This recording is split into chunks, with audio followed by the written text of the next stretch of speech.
thanks for watching Baylor White Television. Today we've got another interview. This interview is a very special interview. I could say all the interviews are special because the people that we talk to are all individuals and very special. But this man in particular, this man they call or named Woody, is who we'll be talking to today. An entrepreneur, but an entrepreneur with making a difference in the world, a big difference. Woody, how are you?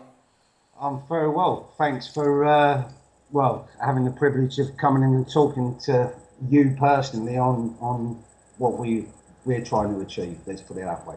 Okay. The reason why I got in contact with you because I heard some very interesting stuff that you're doing, and for people who don't know who you are, tell them who you are. Name's Colin Woods. I've been on a journey since about 10 years ago when I was diagnosed with going blind, and I'm ex-rugby league, and I love my position as a coach as well as an ex-player. That basically, pardon the pun, but I opened my eyes from becoming disabled to better understanding a possibility of a greater future for disabled-enabled interaction within sports. Okay, so when you got diagnosed with your blindness or going blind, how did that affect you as an individual? And when did you notice there was something going on? I've always had cataracts since I was born. Okay, wow. They weren't going to take it out because basically it could have had diverse effects on the eyes, and being so young, it could have gone, which they forgot about, let's put it that way. And then years gone on, I just played with what I could do, So, to reach semi-pro rugby league, okay, the problem there was that I lost my brother due to committing suicide in prison, which basically, I can honestly say, I've had my dad and my stepdad do the same, which caught me in a diverse effect to how to become a professional, which actually, when you go through diverse effect, it actually has a major repercussion on your future, let's put it that way. Does that make you a stronger individual, would you say, or would you say that weakens your constitution as a person? I suffer with PTSD. What does that mean? PTSD is post-traumatic stress syndrome. Wow. I suffer with that because, if you have a look, I'm speaking openly because in order to have a better sense of what we deal with, it also incurs into professionalism of sport as well as the disabled. So mentally and physically, there's a lot of demands on people, which stress from family life through to sports life. To try to reach those goals, there's a lot of key elements that can have a build-up on that mind. So to get there, I would have to say I've been blessed in a way because I have fallen a couple of times. Don't get me wrong, I'm a human being. But the problem is that if I've got a wife and 3 kids and 2 grandkids at 43 years old, which I've learned a lot about life. I've also been abused in so many different ways that really to get to this point, and having to lose my brother in 96, I've had to grow a set of balls. And actually I've seen a lot of abuse in a lot of political ways, which is governing or running bodies that allege that they're there to help fighters or professional sports stars. So you're involved in the sport? I know you've mentioned about your past. Let's go on to a little bit back to what you do at the moment, or who you are and what you do at the moment. What has happened is there was a stepping stone. Right. And because of my coaching background, I was asked by the RFL, which is the Rugby Football League, to work with a guy called Ben Noble, who's blind and a tracheotomy.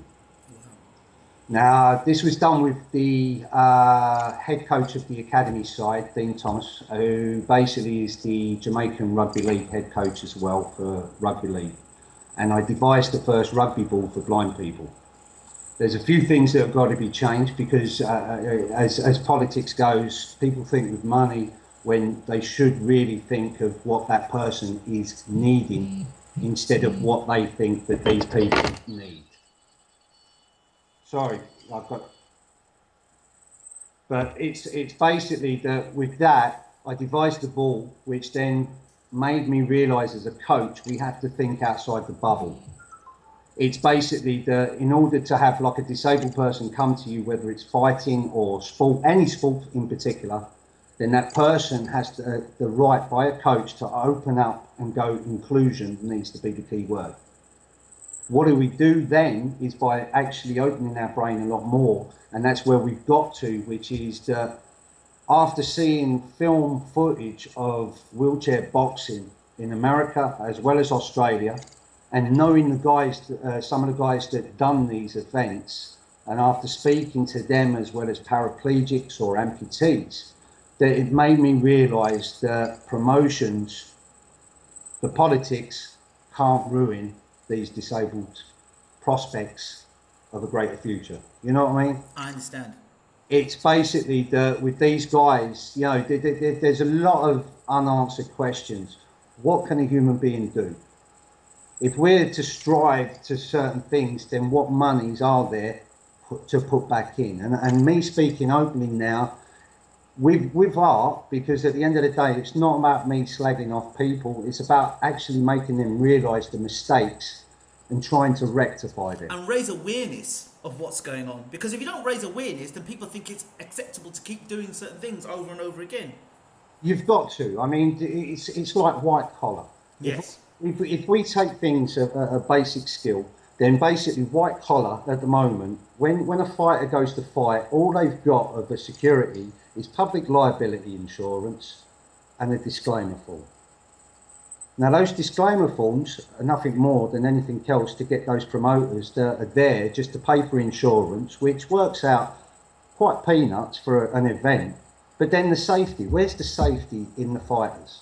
This is where actually what I've done as being sanctioned, and being sanctioned for the first time, not only for amputees to box, but also for wheelchair boxing to be acceptable, which we're in talks with the Paralympics. That's another matter which I've got two business partners, which, you know, we've actually worked well as a team to making sure that those chairs you can move with no hands. That's where the protection at all time comes in for boxing.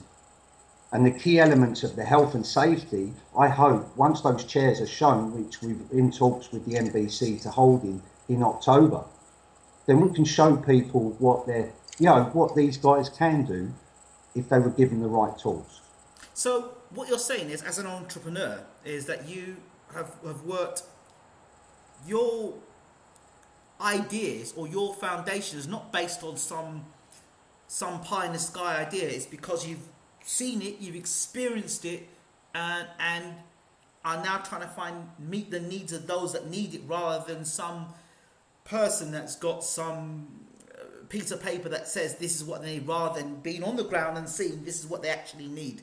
So you're meeting the needs of those people that are not being met at the moment. I'm trying to give inclusion into gyms. I'm trying to have people, because before you get into the gyms, don't forget that a disabled person has family. And the most stressful time in a family's time is when that person either becomes disabled due to an injury or Afghanistan or whatsoever. It's basically that family is the only one that person's got support from that day on. The rest of the people should come in and have an open view, because they have to have a realism. The realism is that in order to have these people coached rightly, which disabled people are not being coached right, because able-bodied people haven't got an understanding. There was one which in Brazil with Rafael Rodriguez, who's one of my fighters, that's going to showcase excuse my language, but MMA in a wheelchair next year. Now, the development, I mean, there's key values, and the first thing that people need to realise is health and safety. That's what I'm all about, because that's what organisations like BBSC, the NBC, love to death. And the reason I'm not showing so much, you know, stature towards them is because they have heart. Gianluca Di Caro, Rio for short, is basically, he's trying to compete against the BBC, which is a rival firm, and he has all that ability to do that. But the key issues are that, you know, the health and safety, the way that MRI scans are done, but also about why is it now that, you know, promotions Yeah, the promotions shouldn't have fighters paying money to those promotions to fight on their show. It should be the other way round. Better wage systems, better money, because these fighters, if they're fighting 6 fights in a year, that's too many, and at the end of the day, being professional, they should be on good wages. That's where, key elements, people charge £30, £60, you do the maths. That's how much profit they've got to look at. And today, with the health and safety, what we're trying to do, because we're a different part of the sanctioning as well, which a lot of people haven't got a clue on. Because we're going to lay on mixed martial arts as well as boxing into the same environment, alongside now legal BKB, which is the PFC 1 ounce, because I don't want to associate that with the underground anymore. People have abused that. And the reason that they've abused that as well is because they're using boxing wraps, which basically are professional wraps that's like a plaster cast. Now, that can put a person into a coma or cause death. Do we really want to do that? Because, we're dealing with professionalism. And no matter what these other BKB, underground sanctioning or whatever they're called, they haven't got no legality. So, we've been sanctioned. That means something since 1889. But then a lot of people, are coming out and wanting to be a part of this. We have Davy Joyce from Ireland, Gypsy community.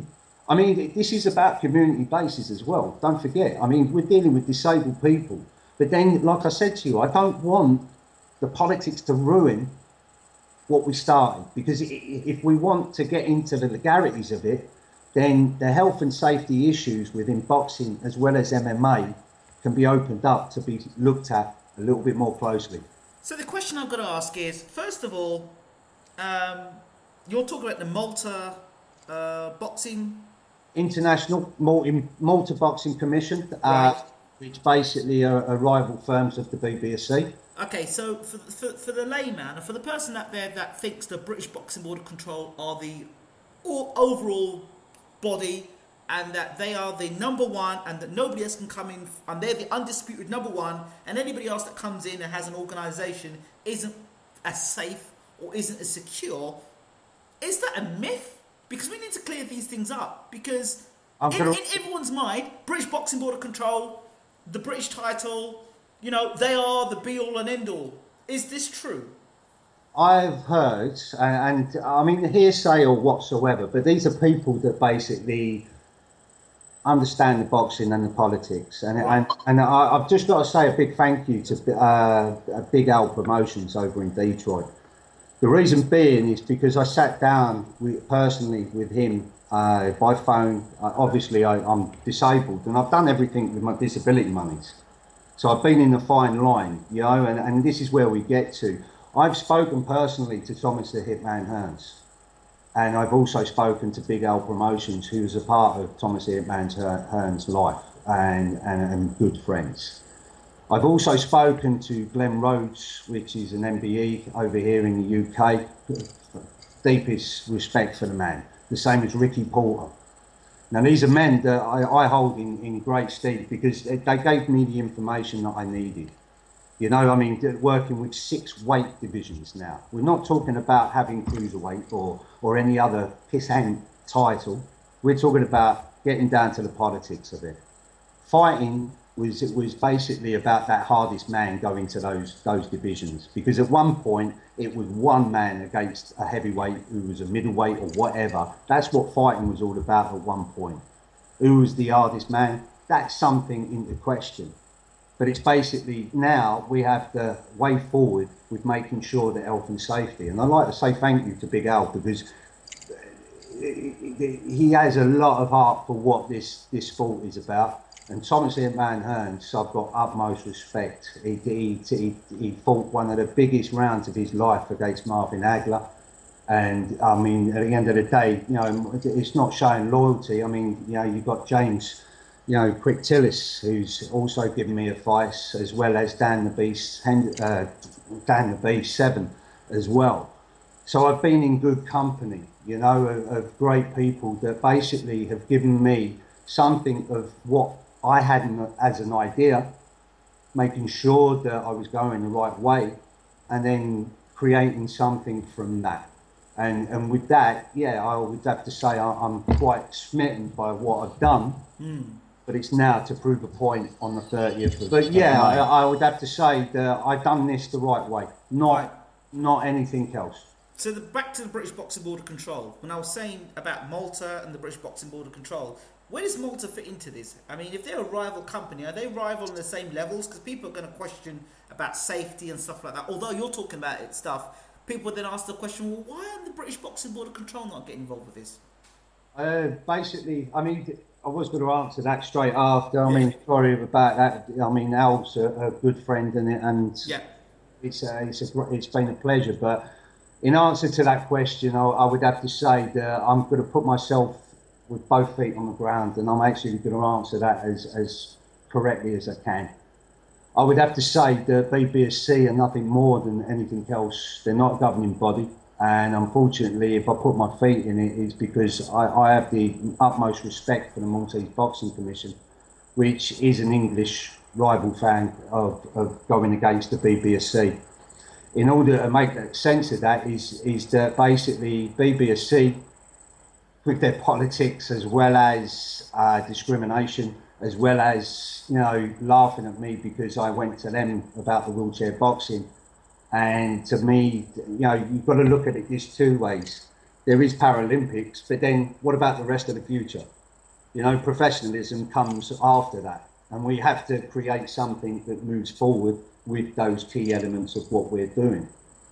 But the BBC, I can honestly say that it's a great joy, and a lot of boxers are being discriminated because they should be able to fight for any other organisation as long as they come with health and safety and same guidelines as what that alleged governing body is.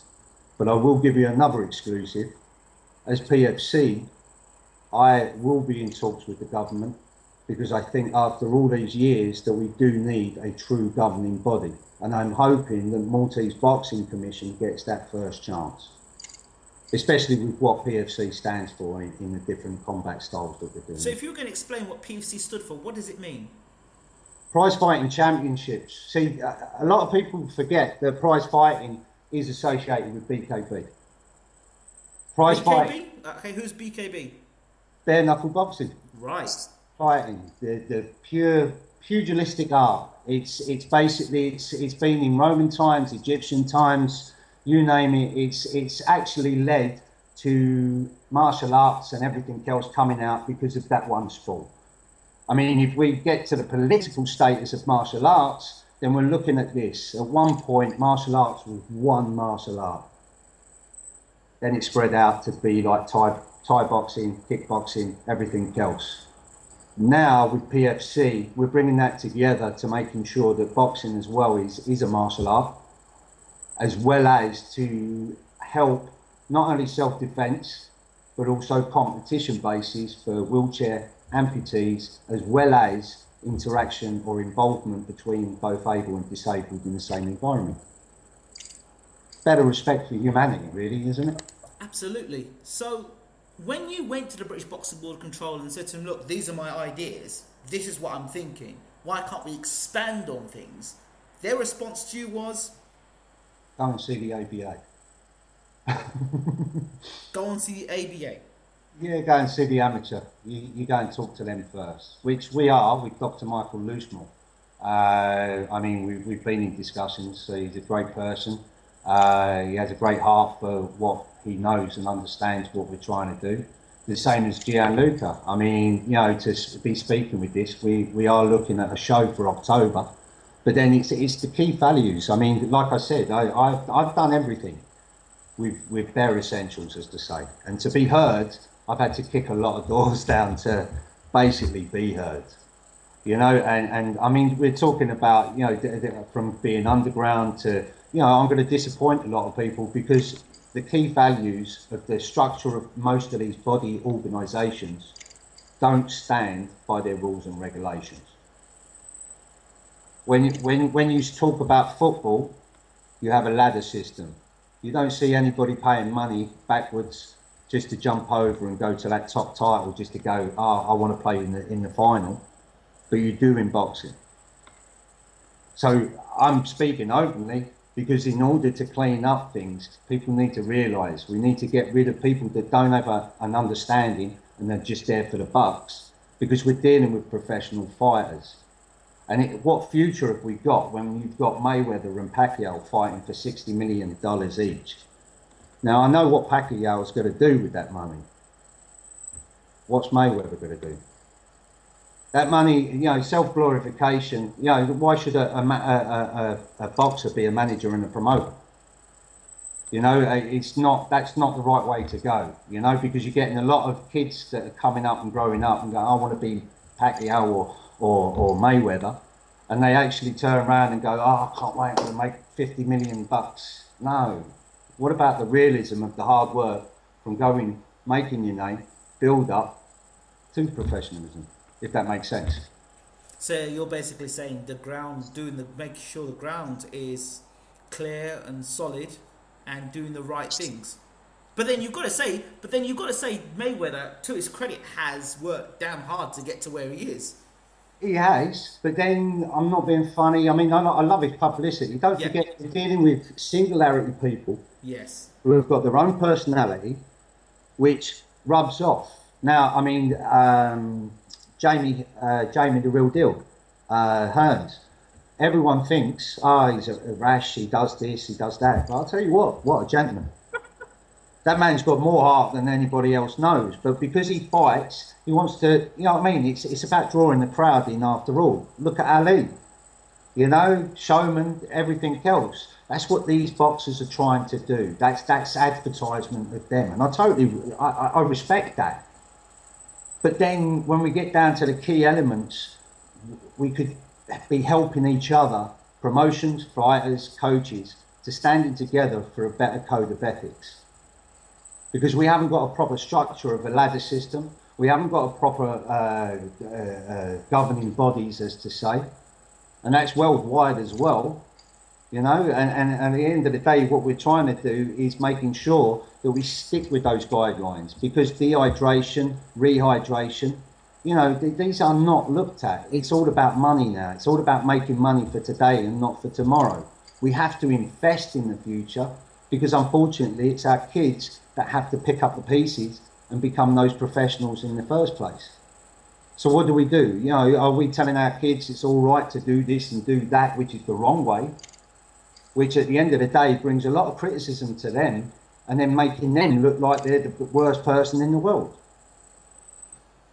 So, I want to go back to the thing you said you'd had to kick down a lot of doors, because if we can learn from your journey or your struggles of kicking through certain doors, then we have a clearer indication of what we really are up against. We have a better idea of what these organisations are really doing to stop people like yourselves push forward. I watch what I say, but it's a privilege at this moment, because now people get to see the realism. This is what Bayloric TV is all about, realism. I can actually give you a major exclusive on that, because unfortunately I've been dealt what was known as the Rocky V syndrome. The film Rocky V depicts everything that I'm talking about, you know, because at the end of the day, you know, you've got people like bad management, bad promotions trying to push a wedge in between people. And basically what we've got here is that I always had a view that basically with the wheelchair, I never wanted to get into promotions. I'll give you that. I hate it, to tell you the truth. Because the politics is nothing more than little men that think that they're wannabe gangsters, which, you know, out of respect, our lineage in this country is we are on the lovable roads. Then I would have to say that our gangsters stood for something which a lot of people try to do, but really get labelled in a bad way. And I think that it's the same thing that with these wannabe people that are starting up promotions, that really, at the end of the day, I tried to help people, and they were taking that information as well as my guidance and actually using it for their own gains. Now, at the end of the day, the reason that I'm here right now and right at this time is because Derek Porter, also fighting for the UK heavyweight title with the 1 ounce glove, he's basically standing beside me because he has a lot of heart of the same, you know, and you know, these people that I've dealt with, you know, through from gypsy communities all the way through to two major companies that are trying to set up BKB sanctioning bodies, which are using the boxing rack, which is the plaster cast, which basically there are also there's a lot of views on one particular fighter who has a head injury, which is downright on the borderline of, if anything happens, then will it bring a lot of disrespect to other combat sports? You know, is that going to be the time that someone actually turns around and says we need a proper governing body in this country? Wow. Does that make sense? It makes sense. It makes some sense. But because you know, people love a story. People love a story that they can get their teeth into and they can say, oh wow, that happened and that happened. Well, we got to get behind and support this.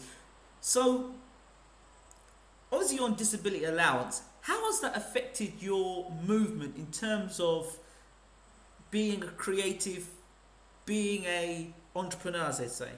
I'm a stubborn sod. I'm one stubborn git. I mean, my wife hates me. I speak about business 24/7.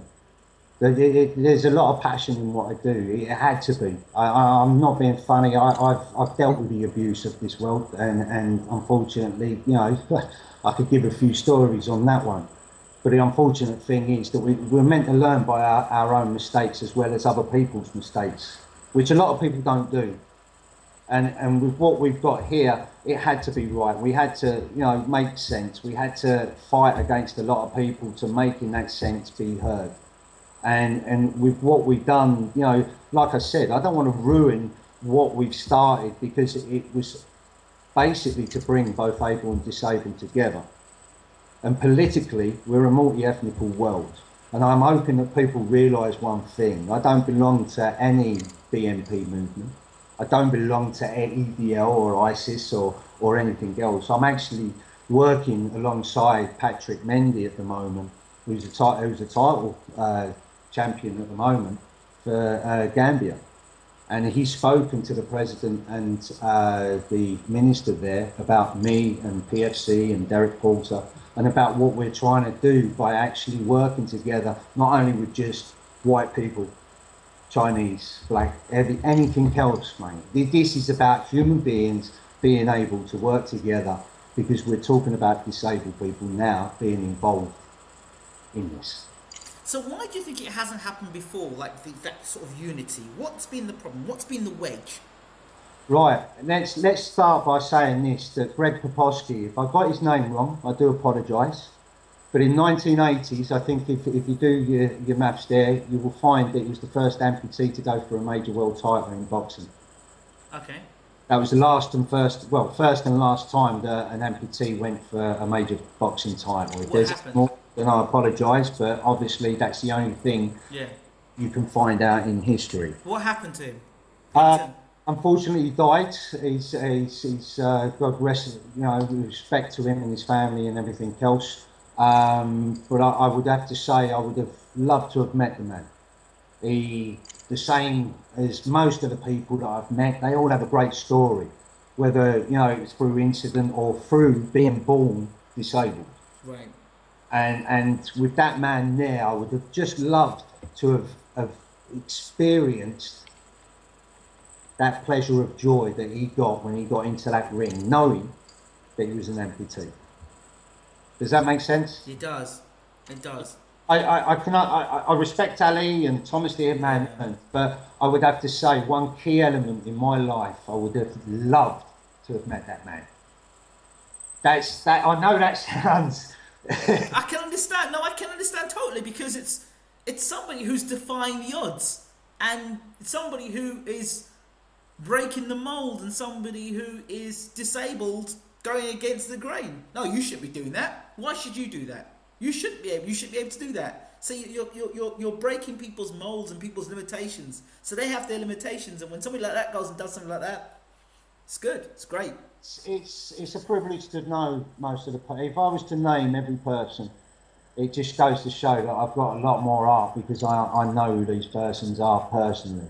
I don't have to mention their names because unfortunately I made a promise to them, which as a coach and as a person of my value, I can't break those promises. I understand that. It's basically we're dealing with depression, we're dealing with people with anxiety and everything else that comes with that, as well as a key fundamental, which is suicide. And in order to create that, you have to. They say weakness is well. They say kindness is a weakness. It's not. If it's used properly and in the right way, you can get a glorification that everybody is an equal. You know, and it's very hard because you've got people out there that will go against what I say, which I understand. We're all human beings, for God's sake. You know, we all have something to say about something, but it's about time that they stood up for the right reasons. And I'm hoping that they stand by me for those right reasons.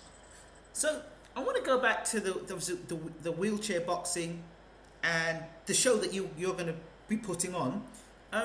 Where would you be able to see wheelchair boxing? Is there any wheelchair boxing in this country, first and foremost? There's none, full stop. People have laid it on the promotions. Let's go to the beginning of that one. The first film that I ever saw that really actually struck a nerve. I forget what his name is. I'll have to find that out. But he was a quadruple amputee. Not Daniel Day-Lewis. No, he's an American white guy that basically he was born that way. Yes. And simple enough, he was put in a ring in a cage with an upstanding fighter, which he went around him just kicking him. Now, the fundamentals there to me was that the promotions didn't have no respect on what they were trying to achieve by making that man, you know, better understanding to other people. Because people go there and then there was a lot of slagging off for that one gentleman, which actually I'm sick and tired of people abusing that person when it's the promoter's fault or the people around him that actually give him bad management. Does that make sense? I understand that. The wheelchair, I can't speak too much because at the end of the day, this is all brand new. And I have two business partners which we wanted to do the manufacturing because there's lack of money that, you know, Paralympians have to pay for their own tools to go and play their sport. What? Well, that's not a lot of people know that, but unfortunately, when you're talking about £3,000 for a wheelchair that actually does racing or more, how can they afford it? Well, wouldn't the government support that, or the governing body support that? Just goes to show you what politics and religion does by ruining things, if that makes sense. I can't say too much because unfortunately, you know, I haven't got that sort of money to take these powers on. And if I did have that money, I would love to challenge them. I mean, I've worked as a barrister's clerk. Some people think I was a glorified tease mate, but it weren't. It was basically I was there to learn. The same as everything that we do, isn't it? Yes. Unfortunately, I mean, yeah, I could talk a lot about the politics of every business because it's all bullshit. You know, I've got to admit that barristers, clerks through to anybody. You know, there's a lot of bullshit in everybody's life, and I can understand that. But now, hopefully, someone will read into what I'm trying to communicate to them. You know, we have to give a better respect to what we're trying to achieve. We're not like America or Australia where they have these academies. You know, these kids who are boxers are paying promoters to fight on their shows when really you should be paying. Right, okay, exclusive. We're looking into a yearly license that basically you would have insurance, a personal insurance. So if you came to us as a fighter to sign with us as a professional fighter, then we would have you pay one sum of money, and out of that money we would take and have insurance, a personal insurance, not only the insurance of the sanctioning board, but also a personal guarantee insurance that would look after them, whether they needed MRI scans through to medical implementation. It's the first time that also management and promotions are going to be working together, because we want to bring, it's not about keeping control, and a lot of people will think that we're here to make the money. No, actually, I'll say this openly. Making the money is so that these fighters can live from one day to the next. And when you're living on a wage of £150 to £400, and you've got to go and fight each, say, 6 times in a year, just to say I've earned that wage, you know, which is still under the living, how can you live?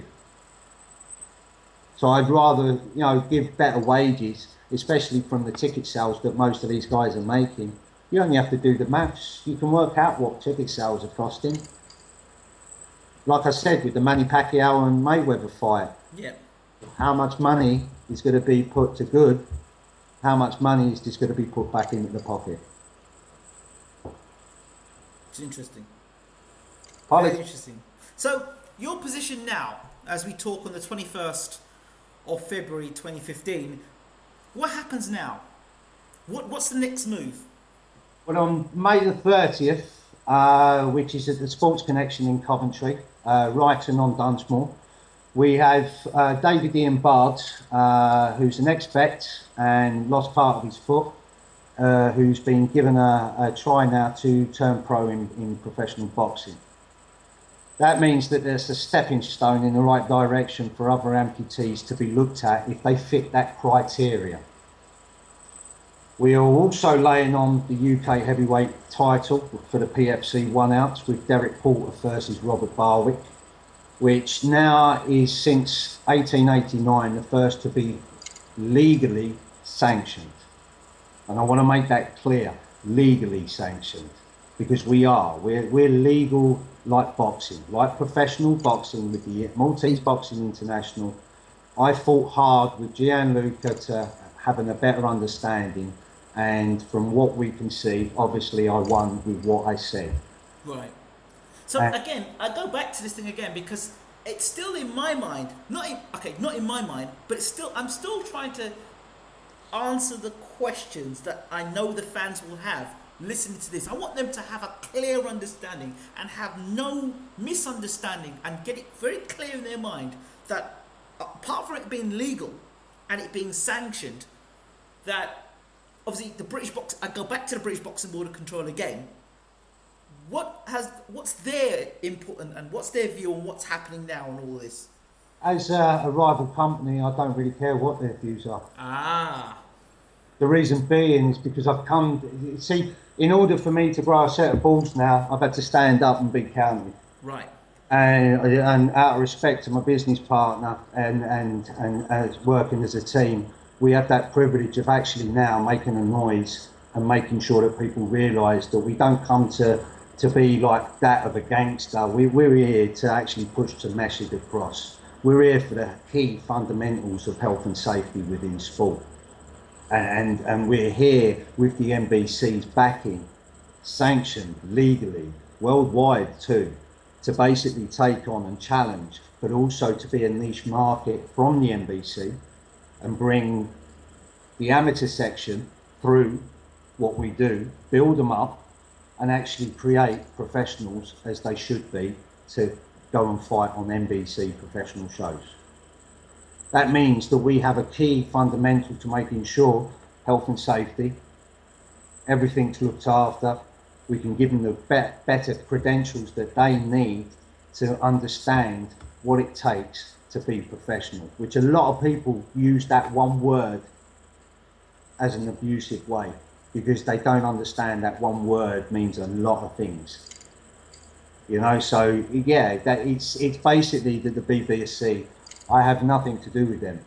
I have no fears of what I've been told by the legalities of this, that basically NBC are here to be a rival firm, to give a better account to the boxers in every aspect of what it is.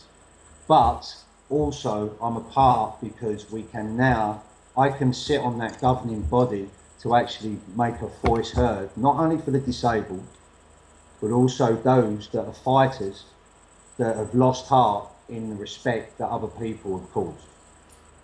So What else? What does the see? I want to know more about what the Malta Boxing Commission, or what is Malta Boxing Commission? Boxing Commission, which is also the Maltese Boxing International. Right. What they offer differently to what is known, because obviously, not obviously, the Maltese Boxing Commission, they're not as, well, ignorantly, because I don't know them as much as the British Boxing Board of Control, because they're in your face all the time. So, what do they offer? I mean, you're talking about some stuff here that sounds amazing and fantastic and progressive. And it seems that you didn't have as much red tape to deal with because the Maltese Association were more prepared to support what you want to do. It's taken us about 7 years to get here. That's how long it's taken to battle people. But it's different battling for something that you want when you've got people that want to support that, as opposed to battling against people that don't want you to get something, isn't it? It is. I mean, but you have to have a better understanding of what you're in. Right. So don't forget, I'm a rugby league coach. Right. I'm a chef, so I had to learn. But the problem is that because I didn't want to be in promotions, I went to certain people and put my hand there as a friend. And to get, because I brought something that actually, from what you see now, yeah, it can, if it's done right, what a perfect bloody life you've got. But unfortunately, greed, jealousy and selfishness got in the way. But having said that, but now you've been down that road, you know who you can trust and who you can't trust. Why do you think I'm now a promoter? Why do you think now I've got the ability to be a worldwide organisation with what I do with the disability as well as able and disabled coming together? But how's that going to affect, like, in terms of your... I go back to the disability benefit stuff. How does that affect that? Because clearly... With me going blind or with life itself? Yeah. I would have to say the reason that I mentioned Derek Porter is my business partner. When I go blind, that's a different matter. I've got a rare disease, which means that I could go blind anytime now. So it's a bit of a failing fact. It's a funny thing for me because I have these attacks, which a lot of people don't give me the respect for, because they presume that because I'm walking down the road and don't want to have my cane out, that they think that I'm playing the fast one. It's not the case. If you lived in my shoes for 24 hours, I think you'd have a better understanding, which not a lot of people respect. But when you're truthful, a lot of people would like to make your life live in hell, which they did by actually causing concern and saying, I mean, I was all over Facebook at one point being told that I need to be hanged.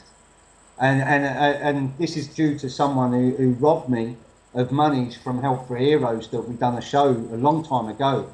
But the funny thing is, a boomerang comes around and it can have a nasty hit on the back of the head.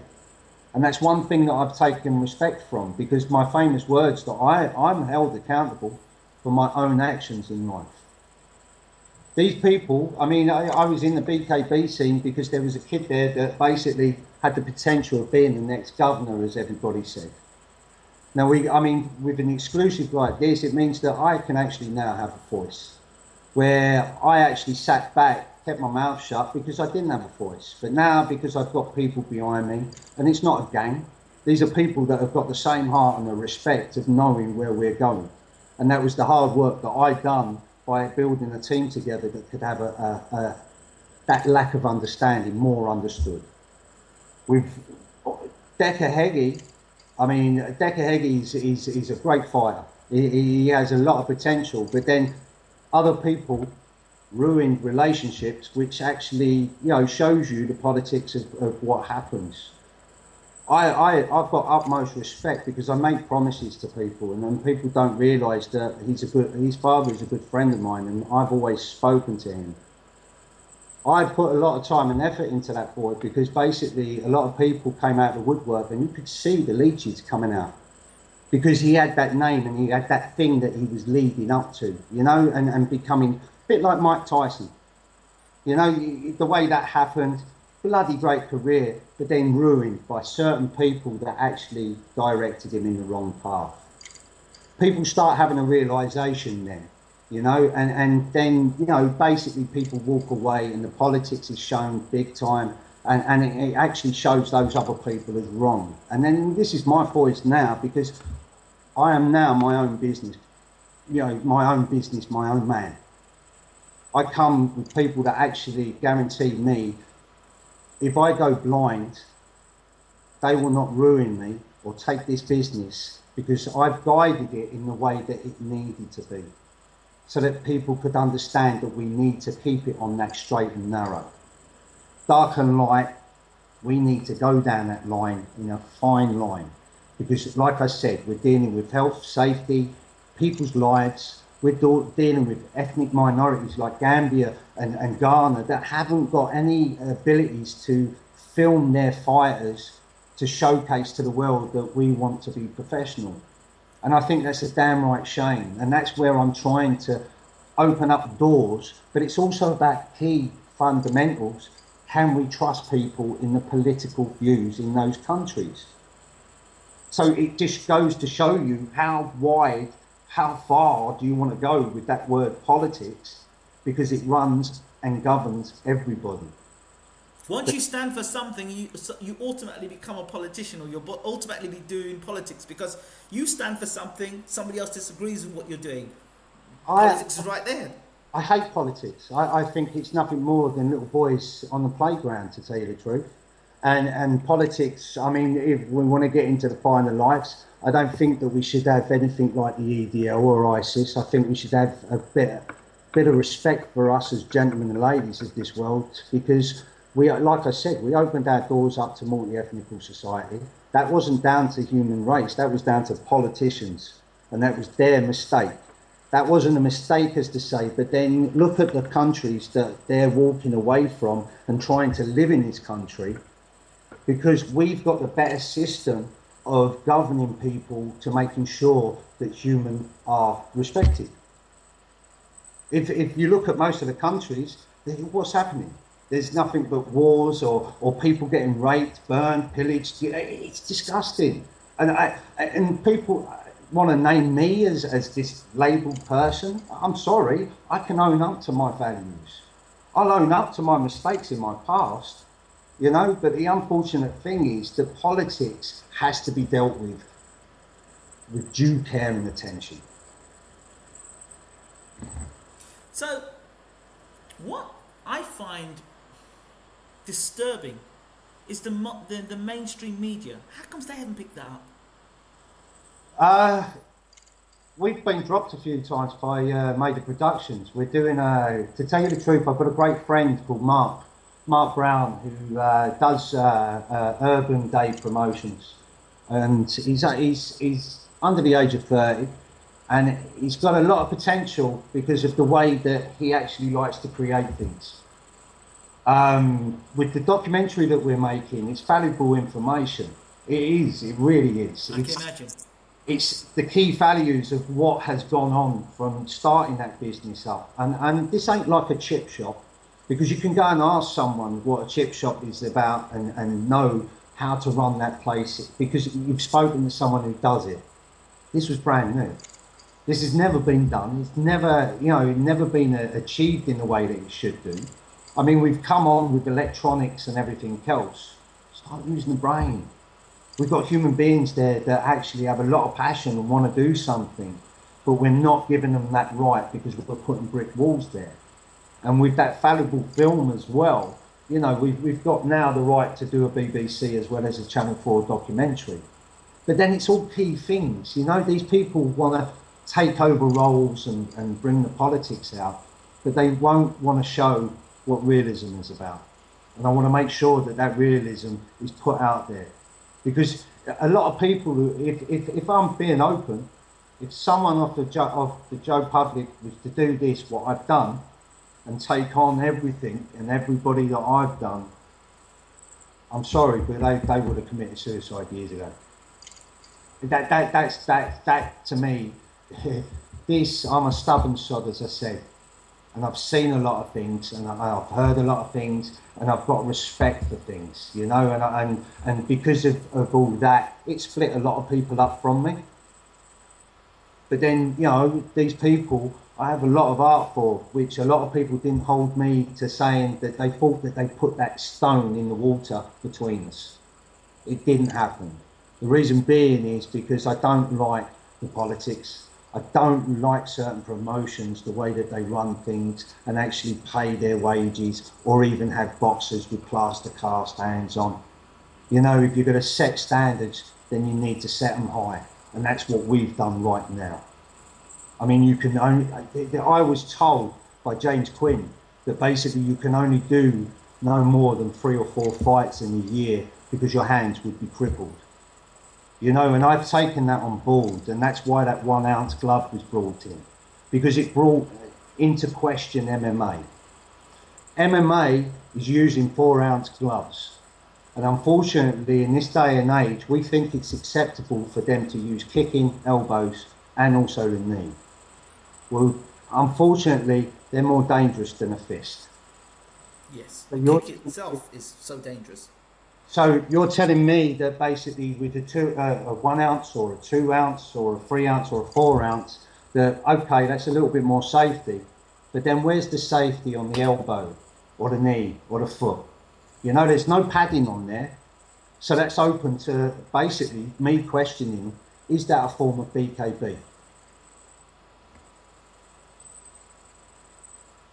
Well, it would be, wouldn't it?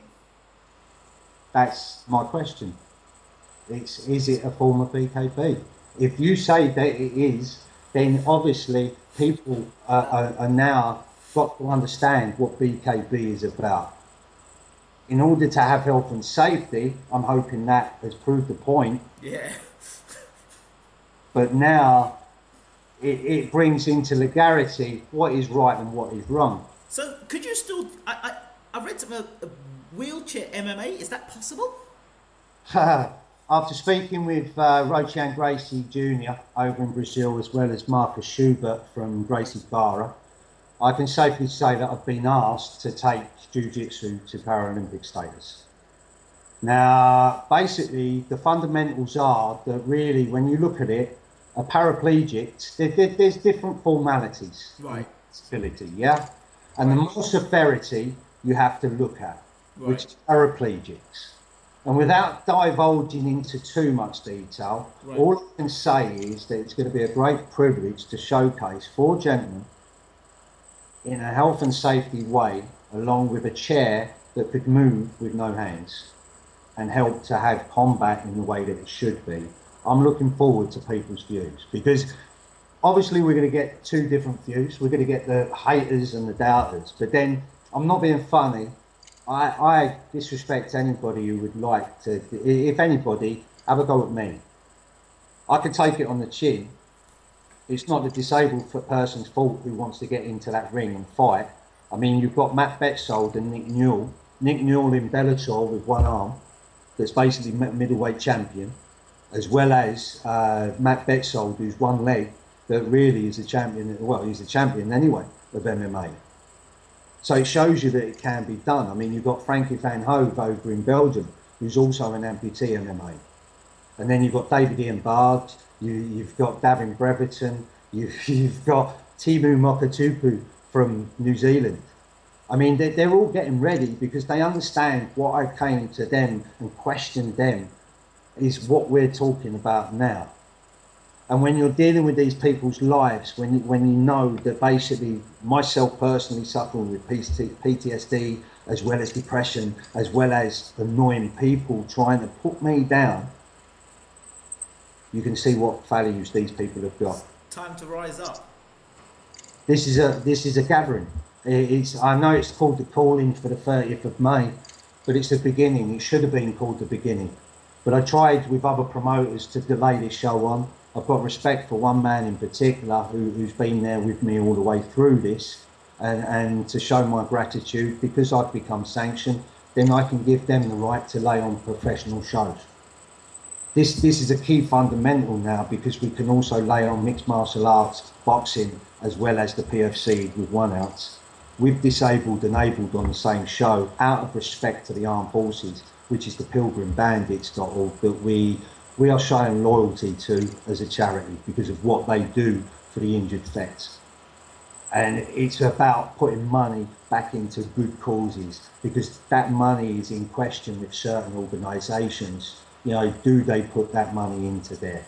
Well, now we have a chance to put the money together, build up a community of people, and actually have people working together for the first time and actually becoming coaches to give the better credentials towards that coaching skill that they want to do.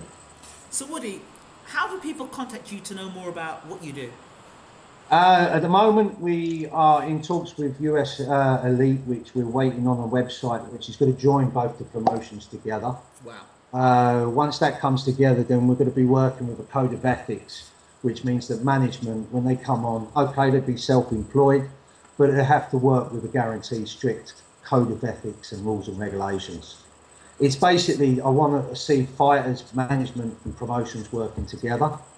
But I also want to make sure that we stick by our guidelines and make sure that we create something that the fighters get the best respect out of, as well as that, you know, that everybody else knows that we're going to be standing our ground on drug testing, all the way through to banning people if they are caught. We have to make those guidelines. You are dealing with people in the world that want to become stars like yourselves. And what we want is for a better gentlemanly way, and these people actually screwing a pair of balls and not being scared of UFC or the big boxing balls over in America. We've got a boxing ball here that basically will take on everybody, as what I've said, but it means that we have the guarantee to also make sure that, with myself personally, making sure that those health and safety guidelines like MRIs through to health for that fighter is key and fundamental. Woody, thank you so much for talking to Bayloric TV. It has been an absolute pleasure. We want to stay updated with what you're doing and the fantastic work you're doing. And catch us in answer to the question. Sorry, I mean, I'm long-winded, but that's a lot of heart and passion. It's basically, you can catch us with PF Championships at hotmail.com. And you can also find us Prize Fighting Championships on Facebook. But other than that, the website will be done. Like I said, we're working well with some great people. But it's about time that I think people realise who I am and what I stand for. Thank you so much for this exclusive interview. It's been a pleasure, and I'm hoping it brings great joy your way. Cheers, mate.